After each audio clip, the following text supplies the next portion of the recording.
Hello बच्चों, आपको exam में जाने से पहले इन क्वेश्चंस को देखना बहुत ज़रूरी है। ठीक है, बेसिक्स जो ऑफ मैकेनिकल इंजीनियरिंग है, जैसे कि प्रोडक्शन इंजीनियरिंग में आप मान के चलिए मशीनिंग, कास्टिंग, वेल्डिंग, फॉर्मिंग, ये सब तो पढ़ना ही है, लेकिन ये क्वेश्चन देखने आपको बहुत ज़रूरी है। किसी और क्लास में मैं आप लोगों के लिए वो बाकी क्वेश्चन भी लेके आऊँगा, लेकिन अभी फ़िलहाल वो क्वेश्चन देख लेते हैं जो प्रीवियस ईयर बेस्ड हमने देखे, मैंने देखे कि प्रोडक्शन इंजीनियरिंग के आपको इस एग्ज़ाम में पढ़ के जाने के लिए जरूरी रहेंगे। तो पहला क्वेश्चन देखते हैं। इन pressure thermometers when the mercury is used, mercury का आपने देखा है थर्मोमीटर यूज करते हैं। The bulb and the capillary should be made of, तो बल्ब और कैपिलरी किस मटेरियल के बने होने चाहिए? The bulb and the capillary should be made of. ठीक है, प्रेशर थर्मोमीटर में मर्क्यूरी आप यूज करते हैं एज आपको जो स्केल दिखाता है, स्केल पर कितना प्रेशर है।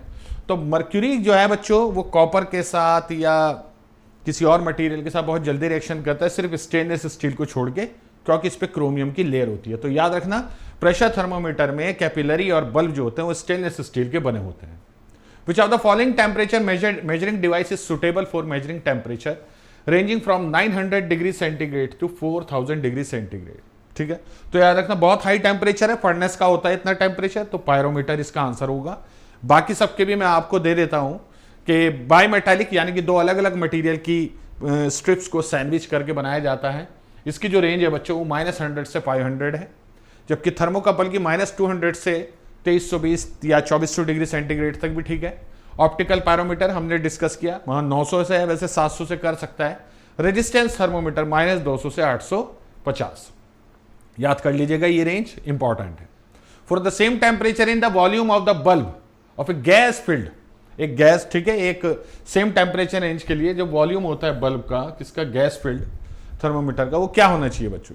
ठीक है, ये कह रहा है greater than that of the liquid field और अ वेपर फील्ड थर्मोमीटर, या smaller than that of the liquid field और ए वेपर फील्ड थर्मोमीटर, या greater than that of the liquid field thermometer but lesser than that of the vapour field. यानी कि आपको पता चल रहा होगा एक गैस की बात हो रही है बच्चों, और एक बात हो रही है आपकी, एक बात हो रही है बच्चों वेपर की। Lesser than that of a liquid field of thermometer but greater than that of the vapour field thermometer.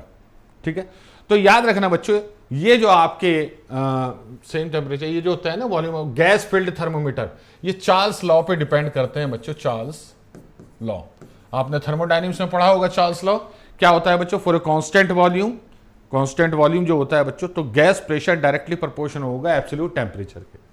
तो प्रेशर जो होता है वो एब्सोल्यूट टेम्परेचर के डायरेक्टली प्रोपोर्शनल होता है जब वॉल्यूम को कांस्टेंट रखते हैं, जब वॉल्यूम को कांस्टेंट रखते हैं बच्चों।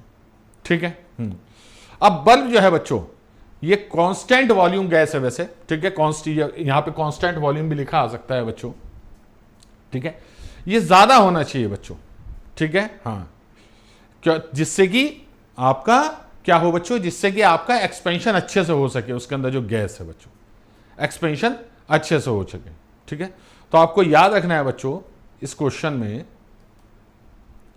ठीक है, आपको हाँ ये याद रखना है बच्चों इस क्वेश्चन में कि जो कांस्टेंट वॉल्यूम गैस थर्मोमीटर होता है, कांस्टेंट प्रेशर गैस थर्मोमीटर होता है। ठीक है, तो कांस्टेंट वॉल्यूम गैस में जो वॉल्यूम होता है वो ज्यादा होना चाहिए compare to pressure gas, compare to pressure gas, आपको ये याद रखना है बच्चों। ठीक है, ठीक, तो ये कह रहा है greater than that of the liquid field और वेपर फील्ड थर्मोमीटर। ठीक है, ये दोनों से ही ज्यादा होगा बच्चों, याद रखें। ठीक है, एक second, liquid field thermometer but lesser, हाँ सॉरी, लिक्विड फील्ड से ज्यादा बट वेपर फील्ड से कम, ये होगा इसका सही आंसर। ठीक है, सी, सी ऑप्शन इसका करेक्ट होगा बच्चों। याद रखना कि लिक्विड फील्ड से तो ज्यादा होना चाहिए, क्योंकि एक्सपेंशन होने के लिए उसे जगह चाहिए गैस को, और वेपर फील्ड से थोड़ा सा कम भी हो या बराबर हो तो भी चल जाएगा बच्चों। अगला question, the advantage of thermistor, thermistor का क्या एडवांटेज है? Resistance of thermistor is high and therefore error due to resistance of leads is negligible. ये बहुत एक्यूरेट होते हैं, ये बात बिल्कुल सही है। Errors due to self heating are small, self heating की वजह से इसमें एरर बहुत कम होती है, ये भी बात सही है। सेंसिटिविटी बहुत हाई होती है इनकी, ये सबसे खास बात होती है। तो ये तीन कैरेक्टरिस्टिक्स होते हैं बच्चों थर्मिस्टर के, तो आंसर तो हमारा डी हो गया, लेकिन आपको तीन कैरेक्टरिस्टिक्स थर्मिस्टर के वो करने हैं बच्चों। थर्मिस्टर भी आपका क्या है, resistance sorry temperature measuring device है। थर्मोपाइल क्या होता है बच्चों? थर्मोपाइल में बहुत सारे थर्मोकपल को सीरीज में जोड़ते हैं बच्चों। किस में जोड़ते हैं बच्चों? In series. तो न combination of number of thermocouples connected in series. Okay, याद रखिएगा। What is the block in CAD software? जो कैड सॉफ्टवेयर होता है उसमें ये ब्लॉक क्या चीज है? ब्लॉक का मतलब होता है जैसे आपने सेलेक्ट कर लिया, क्या आपने सेलेक्ट कर ली? लाइन। आपने सेलेक्ट कर लिया रेक्टेंगल। तो बनी बनाई एंटिटीज होती हैं बच्चों, ठीक है, जो कि क्या कहलाती हैं बच्चों? ब्लॉक कहलाती है कैड सॉफ्टवेयर में। Which feature of CAD software helps in creating precise scalable design? देखिए इस तरीके से क्या होता है बच्चों, आपको कोई लाइन खींचनी है तो यहां पर छोटे छोटे ये बॉक्स दिखाई देंगे आपको, ये बॉक्स दिखाई देंगे प्यारे बच्चों आपको इस तरीके से। ये देखिए ये बॉक्स होंगे, इन बॉक्स को हम कहते हैं ग्रिड। और इन ग्रिड पर बच्चों एक तो ग्रिड कमांड होती है, ग्रिड आने से आपको आइडिया हो जाता है मुझे यहां से शुरू करनी है लाइन बनानी और यहां पे फिनिश करनी है। It's all right. तो आपको ज्यादा डायमेंशन को लेके परेशान होने की जरूरत नहीं, क्योंकि हर ब्लॉक जो ग्रिड ब्लॉक होता है उसका साइज हम लोग सेलेक्ट कर सकते हैं ऑटोकैड में कि इतने साइज का ब्लॉक बनाना है, ठीक है, तो इससे पता चल जाता है। दूसरा बच्चों स्नैप सेटिंग। स्नैप सेटिंग का क्या मतलब है बच्चों? स्नैप सेटिंग का क्या मतलब होता है कि आपका जो कर्सर होता है बच्चों, ये पॉइंटर, इस तरीके से ये जो पॉइंटर होता है इसके बीच में ये बॉक्स होता है, सिलेक्ट बॉक्स जिसे कहते हैं, ये सिर्फ इन्हीं पॉइंट पर मूव करेगा, यहां यहां यहां, बीच में कहीं सेट ही नहीं होगा। तो इससे एक्यूरेसी और बढ़ जाती है। तो ग्रिड और स्नैप ऑप्शन के साथ जब आप वर्क करते हैं तो काम करना ज्यादा एक्यूरेट हो जाता है। इन ए मैकेनिकल ड्राइंग, एक मैकेनिकल ड्राइंग है, आपको ड्रॉ करना है gear that needs to be duplicated symmetrically, ठीक है, यानी कि आपने कोई गियर बनाया उसको सिमेट्रिकली आपको क्या करना है बच्चों?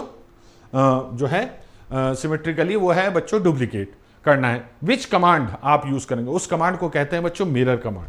मिरर कमांड में क्या होगा बच्चों? इस तरह का एक एक्सिस होगा, एक ट्रायंगल इधर बना होता है और एक डॉटेड ट्रायंगल इधर बना होता है।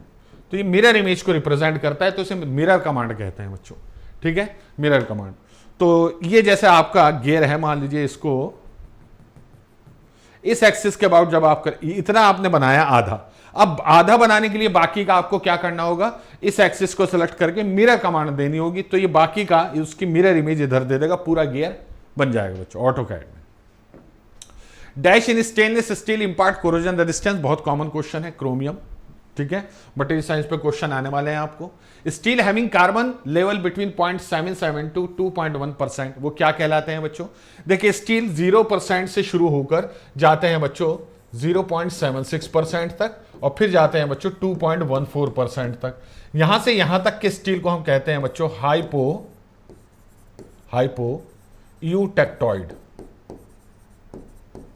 हाइपोयूटेक्टॉइड स्टील, ठीक है, ओके। यहां से यहां तक के इसे कहते हैं बच्चों हाइपर यूटेक्टॉइड स्टील। और एग्जैक्टली अगर इतने का परसेंटेज कार्बन है तो उसे हम कहते हैं यूटेक्टॉइड स्टील, याद रखिएगा, ठीक है, कार्बन परसेंटेज आपको पता चलेगा। तो ये कह रहा है 0.77 से 2.1, तो इसे कहेंगे हाइपर यूटेक्टॉइड स्टील, याद रखना बच्चों, ठीक है। अगला क्वेश्चन, ठीक है, यहां पर देख सकते हैं आप बच्चों, ये है 0.76%।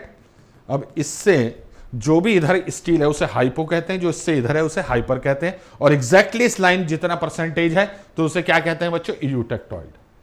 Steel are classified based on their carbon content, carbon content के बेस पे ही, low carbon steel, high carbon steel, ठीक है, इनकी परसेंटेज जरूर देख लेना। What is the major reason why hypoeutectoid steel are heated above the upper critical temperature during hardening, ठीक है, क्या रीजन है कि हाइपोयूटेक्टॉइड स्टील को आप उसके अपर क्रिटिकल टेम्परेचर से ऊपर तक गर्म करते हैं हार्डनिंग के दौरान? तो इससे डक्टिलिटी इंक्रीज होती है, या बेनाइट बनता है, या to allow complete transformation of austenite, या टू इंप्रूव ग्रेन साइज। इसी में देख लेते हैं बच्चों पीछे, देखिए हाइपोयूटेक्टॉइड स्टील कह रहा है, हाइपो तो यानी कि कार्बन परसेंटेज 0 से 0.76% तक है। अब जब आप इसके हार्डनिंग प्रोसेस करते हैं तो अपर क्रिटिकल टेम्परेचर होता है A3 लाइन, ये लाइन इस पूरे स्टील के लिए ये लाइन है, अकॉर्डिंग टू मान लीजिए 0.5% पे देखना है तो ये टेम्परेचर आप देख लेंगे कितना है, वो उसका अपर क्रिटिकल टेम्परेचर होगा, क्लियर। इससे ऊपर तक गर्म करते हैं क्योंकि जब तक इससे ऊपर तक गर्म नहीं होगा तब तक क्या होगा बच्चों? कंप्लीट ऑस्टेनाइट नहीं बनता है, इससे ऊपर तक जब इस लाइन इतनी कार्बन परसेंटेज को जब इस लाइन से ऊपर तक गर्म करेंगे तभी तो ऑस्टेनाइड बनेगा। तो ऑस्टेनाइड बनता है बच्चों, याद रखना, इस वजह से ऐसा करता है बच्चों ऑस्टेनाइड। ठीक है, okay. Identify the correct statement pertaining to gas welding from among the given. ठीक है, गैस वेल्डिंग के लिए आपको क्या करना है, करेक्ट स्टेटमेंट छांटने। Gas welding torch tip has separate holes for oxygen and acetylene. Oxygen acetylene के सेपरेट होल होता है नहीं, मिक्सिंग चैम्बर में दोनों मिक्स हो जाते हैं। Gas welding employs nitrogen gas, ये भी गलत हो गया बच्चों। ठीक है, gas welding is also known as oxy acetylene welding, ये ठीक हो गया। तो स्टेटमेंट इज 3 आपका ट्रू है, बाकी सारे गलत है। In oxy acetylene gas welding the temperature at the inner cone of the neutral flame is around, inner cone neutral flame 3200 degree centigrade, याद रखना। 3450 अगर वो पूछता है ऑक्सीडाइजिंग तो 3450 डिग्री, ये ऑक्सीडाइजिंग फ्लेम हो गई बच्चों। ठीक है, और 2900 वैसे इसका कभी पूछता नहीं, डोंट वरी, तो वो आपका रिड्यूसिंग फ्लेम हो गया। ठीक है, which of the following is not a type of flame in gas, कौन सी फ्लेम नहीं है इसमें से, नाइट राइडिंग कोई फ्लेम नहीं होती, हीट ट्रीटमेंट होता है बच्चों। Identify the incorrect statement regarding TIG welding, TIG welding के करस्पॉन्डिंग जो आपके वो है बच्चों इनकरेक्ट स्टेटमेंट, वो हमें देखने। Arc is completely silent, has less spatter, argon gas is use in the process, अच्छा इनकरेक्ट पूछ रहा है। Flux is use in this process, flux का यूज नहीं होता, इनर्ट गैस का यूज होता है बच्चों, याद रखना। वर्नियर बेवल प्रोटेक्टर है जिसमें 12 वर्नियर स्केल डिवीजन बराबर हैं 23 मेन स्केल डिवीजन के, 23 मेन स्केल डिवीजन के। ठीक है, what is the least count, what is the least count. अब आपको पता है मेन स्केल पे ये जो 2 डिवीजन है, मान लीजिए इस तरीके से, इनके बीच 1 डिग्री का एंगल होता है, याद रखना। कितना होता है बच्चों, 1 डिग्री का एंगल। अब हम क्या करते हैं, आपको पता चल गया कि जो 12 वर्नियर स्केल डिवीजन है, ये प्रोसीजर याद रखना, किसी का भी निकाल सकते हो, वो बराबर है 23 आपके क्या बच्चों, 23 मेन स्केल डिवीजन के, 23 मेन स्केल डिवीजन। ठीक है, तो एक वर्नियर स्केल डिवीजन किसके बराबर हो जाएगा बच्चों, 23/12, 23/12 मेन स्केल डिवीजन। ठीक है, अब 23 इसका मतलब क्या है बच्चों, 23 डिग्री, क्योंकि एक डिवीजन किसके बराबर है बच्चों, 1 डिग्री के, तो 23 डिग्री/12। ठीक है, मेन डिग्री, ये डिग्री हो जाएगा बच्चों, करेक्ट। हाँ, ये डिग्री हो जाएगा बच्चों। ठीक है, अब लीस्ट काउंट कैसे निकालते हैं बच्चों, एक मेन स्केल डिवीजन की वैल्यू और एक वर्नियर स्केल डिवीजन की वैल्यू। अब क्योंकि याद रखना ये सर्कुलर आपका वो है बच्चों, आपको एंगल चेक करना, और एंगल के लिए ना किसी एक लाइन के लिए 2 लाइनों की जरूरत पड़ती है, तो यहां पर हम 2 मेन स्केल डिवीजन लेंगे। वैसे तो लीस्ट काउंट का फॉर्मूला होता है 1 MSD की वैल्यू, मेन स्केल डिवीजन की वैल्यू, और 1 वर्नियर स्केल की, लेकिन यहां पर 2 की जरूरत पड़ती है बच्चों। तो कितना हो जाएगा बच्चों, 2 degree minus 23 degree divided by 12, ये हो जाएगा ना बच्चों। ठीक है, तो कितना हो जाएगा बच्चों, ये 24 degree minus 23 degree divided by 12, यानी कि 1 डिग्री डिवाइडेड बाई 12, 1 डिग्री का मतलब होता है 60 मिनट डिवाइडेड बाई 12, तो ये आ जाएगा 5 मिनट। इसे डायरेक्ट भी आप याद कर सकते हैं, क्योंकि यही होता है बच्चों, 5 मिनट आ जाएगा इसका आंसर। अगला question, what is the primary function of bevel protector, angle measure, angle को सेट करता है, मेजर करता है बच्चों। ठीक है, which component of bevel protector is used to clamp the blade and dial in position after an angle has been set। ये कह रहा है which component of bevel protector होता है ना जो बच्चों, उसमें क्या होता है कि स्केल होता है जिसे ब्लेड कहते हैं, वो ब्लेड जो है बच्चों अंदर बाहर खिसक सकता है। ठीक है, जब सेट कर देते हैं तो किससे सेट करते हैं बच्चों, which component of a bevel protector is used to clamp the blade and dial in position after the angle has been stock, locking nut, acute angle measurement या मेन स्केल। लॉकिंग नट होगा बच्चों, locking nut. ठीक है, what is the typical measurement range of standard bevel protractor, 0 से 180 degree, एक तरफ कहीं major करता है, दूसरी तरफ के लिए उसे घुमाना पड़ता है, तो 0 से 180 डिग्री इसका range. Packing efficiency, packing efficiency का मतलब होता है एटॉमिक पैकिंग फैक्टर या नंबर। ठीक है, तो ये जो 52.4 है ये तो है सिंपल क्यूबिक के लिए, ये हो गया बच्चों फेस सेंटर्ड क्यूबिक और हेक्सागोनल क्लोज पैक, और 68% होता है बीसीसी के लिए। किसके लिए पूछा है बच्चों? बीसीसी के लिए। तो सी आंसर हो जाएगा। ठीक है, इतनी तेजी से आपको प्रैक्टिस करनी चाहिए बच्चों, याद रखिएगा। The atoms in a simple cubic unit cell touch along. भाई जो सिंपल क्यूबिक वो होता है बच्चों, उसमें किसके अलोंग टच करते हैं बच्चों? इस एच के अलोंग, इस एच के अलोंग। तो एच के अलोंग टच करते हैं बच्चों एक दूसरे को। ठीक है, याद रखना एच के अलोंग टच करते हैं। ठीक है, बाकी इसमें एच के अलोंग भी करते हैं बीसीसी में, और डायगोनल के अलोंग भी करते हैं। इसमें एच के अलोंग भी करते हैं, और फिर फेस डायगोनल। ये तो हो गया बच्चों क्यूब डायगोनल, यानी कि जो बीसीसी होता है ना, ये मान लीजिए सिंपल क्यूबिक है, ये क्यूब है। तो एक तो होता है बच्चों बॉडी का डायगोनल। बॉडी का डायगोनल मतलब यहां से यहां तक, ये अंदर ही अंदर। और एक होता है फेस डायगोनल, जो इस फेस का डायगोनल होगा।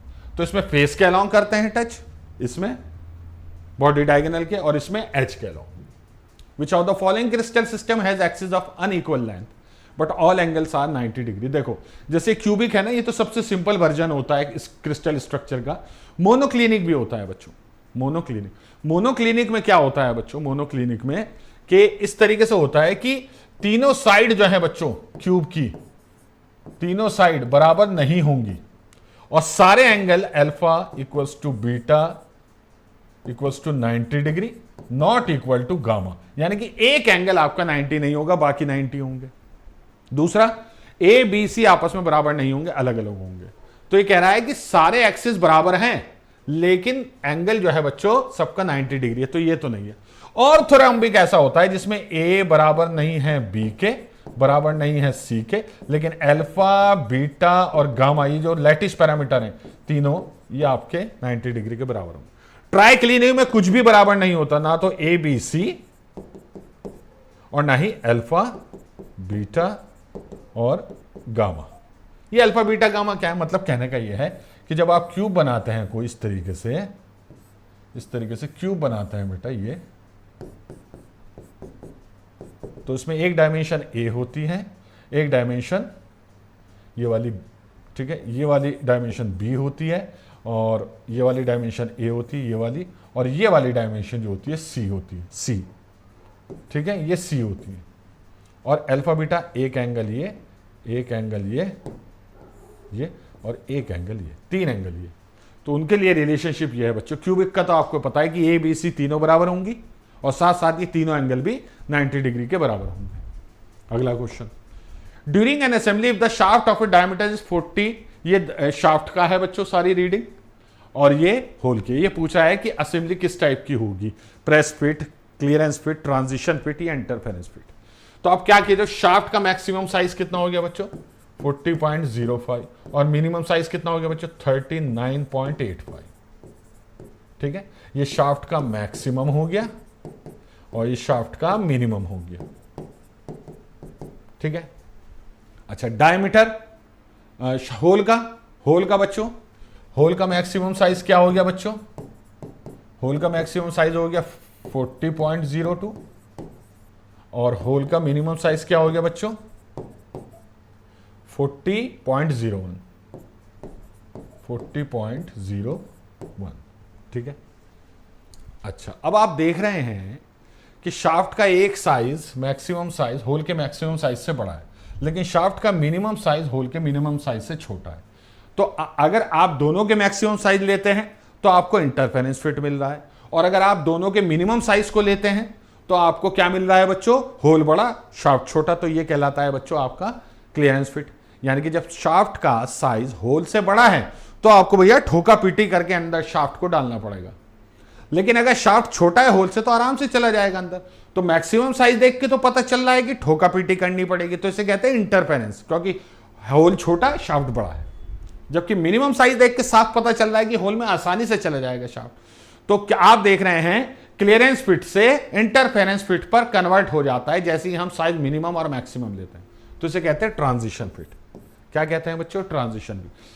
प्रेस फिट जो है बच्चों वो तो इसी का एक आपका ट्रांजिशन फिट का ही एक एग्जाम्पल है, याद रखिएगा।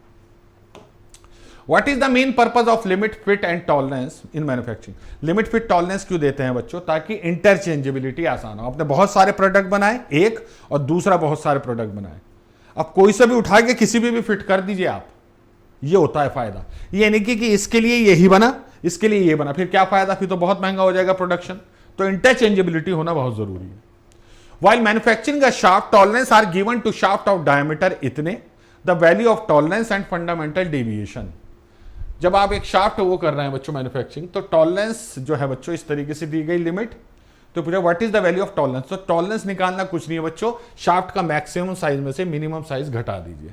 तो टॉलरेंस क्या आ गई बच्चों आपकी, शाफ्ट का मैक्सिमम साइज कितना हो जाएगा बच्चों, 29.995, करेक्ट, शाफ्ट का मैक्सिमम साइज।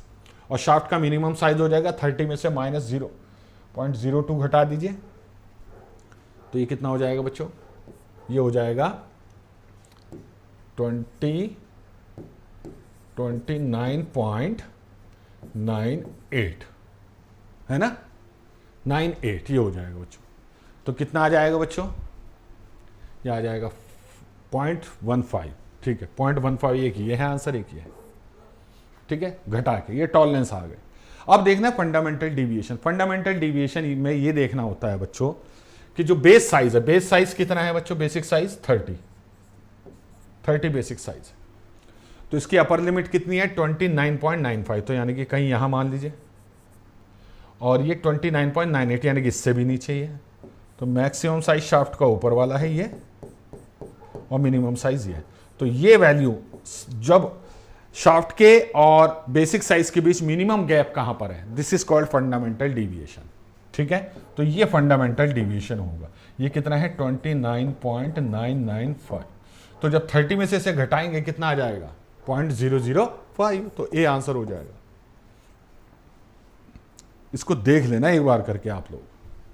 अगला question, why is tempering almost always performed after hardening of a steel component?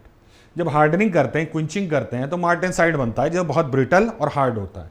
तो अब उसकी थोड़ी सी ब्रिटलनेस को कम करना है और उसकी टफनेस थोड़ी सी अच्छी करनी है, इसलिए हम टेम्परिंग करते हैं बच्चों।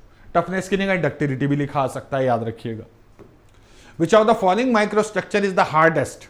अब हार्डेस्ट कह दिया है, मोस्ट ब्रिटल कह दिया है, तो ऑब्वियस है मार्टेनसाइट की ही बात हो रही है बच्चों, ठीक है। इन नॉर्मलाइजिंग कूलिंग प्रोसेस कैसे किया जाता है? एयर में किया जाता है बच्चों। फर्नेस में आप एनिलिंग करते हैं, एयर में नॉर्मलाइजिंग, और ऑयल, ब्राइन, वाटर, इन सब में आप क्विंचिंग करते हैं, याद रखिएगा। Which process use to increase the strength of aluminium alloy? Aluminium alloy की स्ट्रेंथ आपको अच्छी करनी है, तो क्या करना होगा बच्चों आपको? आप करेंगे एज हार्डनिंग या प्रेसिपिटेशन, या तो आप एज हार्डनिंग करेंगे या प्रेसिपिटेशन करेंगे। इसमें क्या होता है कि एल्यूमिनियम अलॉय को एक पर्टिकुलर टेम्परेचर तक हीट करते हैं, वहां पर होल्ड करते हैं काफी समय तक, उसके बाद उसकी क्विंचिंग करते हैं, बच्चों, ठीक है। एल्यूमिनियम के लिए बच्चों ये टेम्परेचर जो है लगभग मान के चलिए आप 150 से 250, अगर एल्यूमिनियम की बात कर रहे हैं तो 150 से 250 बच्चों, ये टेम्परेचर, होल्डिंग टेम्परेचर जो है। स्टील के लिए अगर करते हैं, स्टील के लिए भी होती है ना प्रेसिपिटेशन, तो थोड़ा इससे ज्यादा होता है, लगभग कितना 400 से 600, 400 to 600 होता है बच्चों लगभग। टाइटेनियम एलॉय के लिए भी है बच्चों 450 से 600 या 650, ठीक है। हाँ खैर, इन दोनों का इंपॉर्टेंट, ठीक है। अगला क्वेश्चन क्या कह रहा है, इसको देखते हैं। Why is it important to apply uniform pressure while mounting a strain gauge? Strain gauge पर जैसे स्ट्रेन प्रोड्यूस होगा उसके रेजिस्टेंस में चेंज होता है, ये इसका प्रिंसिपल होता है। तो ये आपका pressure measuring, force measuring device में, जैसे डायनामोमीटर होता है मशीनिंग में, कटिंग फोर्स को मेजर करने के काम में आता है, वहां पे स्ट्रेन गेज का इस्तेमाल करते हैं। तो इसको बहुत आसान, आप यूनिफॉर्म प्रेशर अप्लाई करते हैं जब आप इसे असेंबल कर रहे हो स्ट्रेन गेज को। क्यों? एक तो एयर गैप ना रहे, और दूसरा बच्चों याद रखना आपको कि अच्छे से चिपक जाए सरफेस से।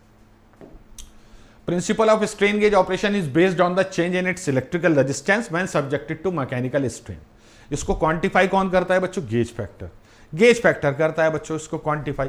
गेज फैक्टर क्या होता है बच्चों? गेज फैक्टर होता है भैया कितना रेजिस्टेंस में चेंज आया और कितना टोटल रेजिस्टेंस था, डिवाइडेड बाय टोटल आपने कितना स्ट्रेन लगाया। स्ट्रेन को आप ऐसे भी लिख सकते हो, change in length upon original length. इसको कहते हैं बच्चों गेज फैक्टर। इसको कहते हैं गेज फैक्टर। इस पे न्यूमेरिकल भी आ सकता है आप लोगों को, याद रखिएगा, ठीक है।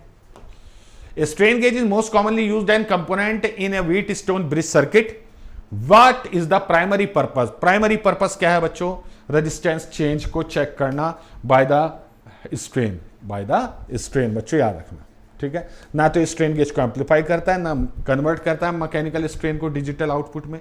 ये to increase the temperature stability नहीं, ये कुछ नहीं है। इसका काम होता है बच्चों कि रेजिस्टेंस में क्या चेंज आएगा जैसे स्ट्रेन लगेगा। This is the principle of strain gauge. What is the function of coolant in drilling? Coolant का क्या फंक्शन होता है? कूल करना, ठंडा करना। अब देख लीजिए, ये तो क्लीन है मशीन, ये भी एक काम है लेकिन सेकेंडरी। टू रिमूव बर्स, ये तो है नहीं है बिल्कुल। To reduce heat and improve tool life, ये हो जाएगा बच्चों। टू इंक्रीज स्पिंडल स्पीड, ये भी नहीं है। ये दो काम होते हैं बच्चों, और एक और काम होता है लुब्रिकेशन का। Which lathe operation is used to reduce the diameter of a work piece by removing material from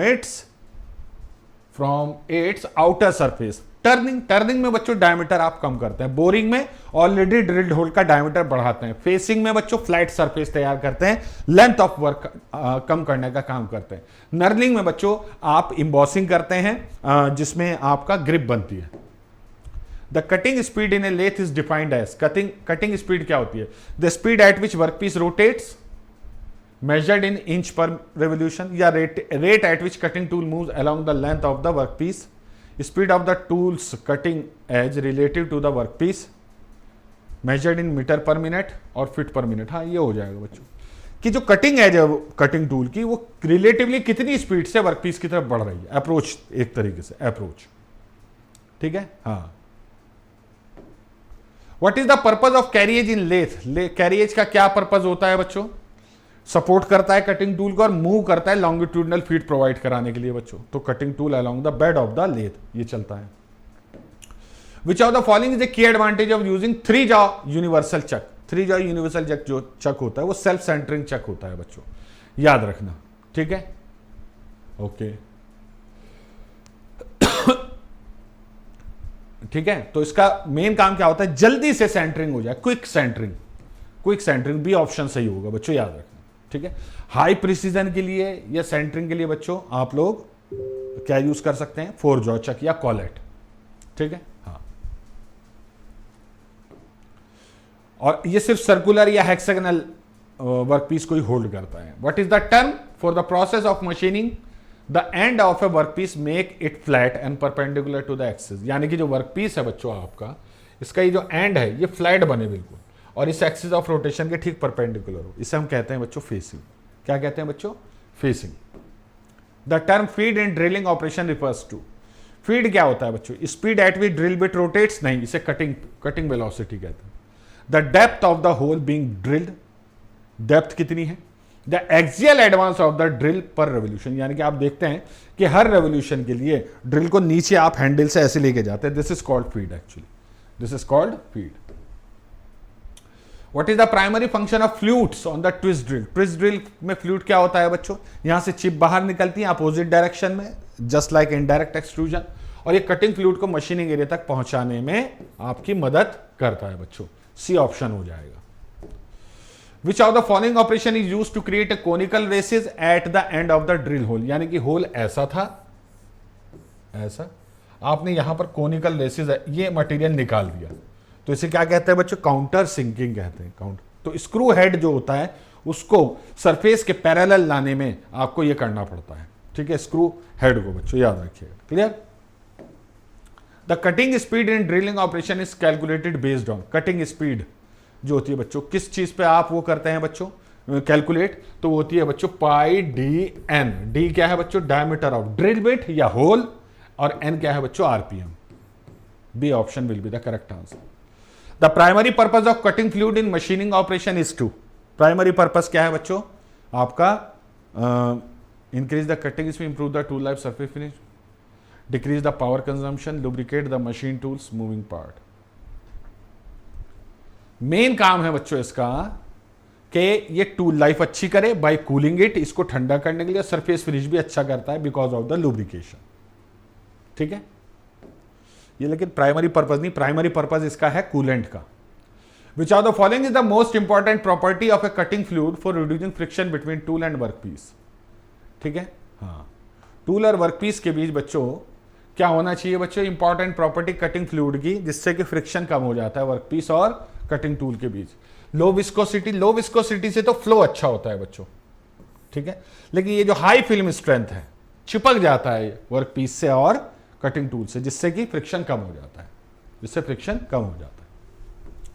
water based cutting fluid such as soluble oil primary cool the cutting zone through which mechanism.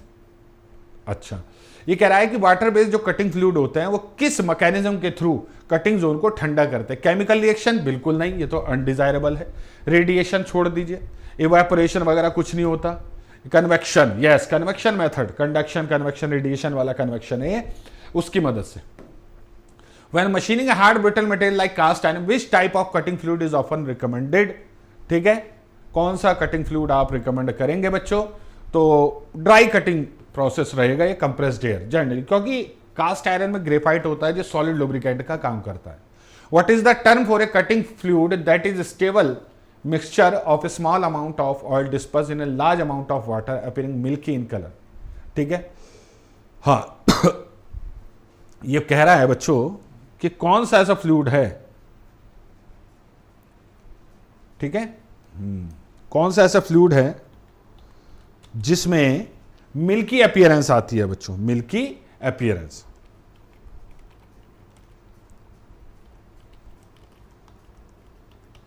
एक second बच्चों,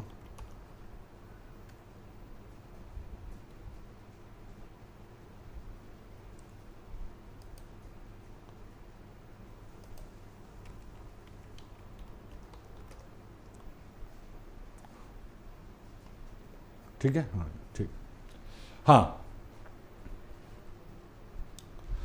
तो ये कह रहा है what is the term. हाँ तो देखिए ये कह रहा है कि जरा सा ऑयल लीजिए, थोड़ा सा 1 रेशो में और 20 रेशो में ले लीजिए वाटर फॉर एग्जांपल, तो ये क्या बनता है? Soluble oil. इसको याद रखना, emulsified oil, emulsified cutting fluid भी कहते हैं, ठीक है, कटिंग फ्लूइड भी कहते हैं बच्चों। चलिए ये हो गया बच्चों, ये कुछ क्वेश्चन मैंने आपको आज कराया, कुछ क्वेश्चन मैं आपको नेक्स्ट क्लास में कराऊंगा, जिससे क्या होगा बच्चों, आप लोगों को ये पता चल जाए किस तरह के क्वेश्चन आने हैं, ठीक है। तो ये थोड़े से क्वेश्चन है, मैंने इसमें इसलिए कराया क्योंकि आप देख रहे हैं ऑटोकैड भी है इसमें आपने देखा कि मैकेनिकल मेजरमेंट भी है, जैसे टेम्परेचर मेजरमेंट डिवाइस हो गई, या इसके अलावा बच्चों आपका प्रेशर मेजरिंग डिवाइस हो गई, ये सब चीज़ें भी हैं, ठीक है। और बाकी कटिंग फ्लूइड पे मैंने जोर दिया इस वजह से क्योंकि कटिंग फ्लूइड पे आजकल बहुत ही नॉर्मली क्वेश्चन आ रहे हैं, तो आप लोग ध्यान से एक बार रिवाइज ज़रूर कर लीजिए, अभी आपके पास टाइम है 1-2 दिन का, ठीक है। बाकी कल को मैं फिर आपको थोड़े से क्वेश्चन और कराऊंगा जो जनरल होंगे, जैसे कास्टिंग फॉर्मिंग के कौन से क्वेश्चन आ सकते हैं। चलिए, थैंक यू वेरी मच।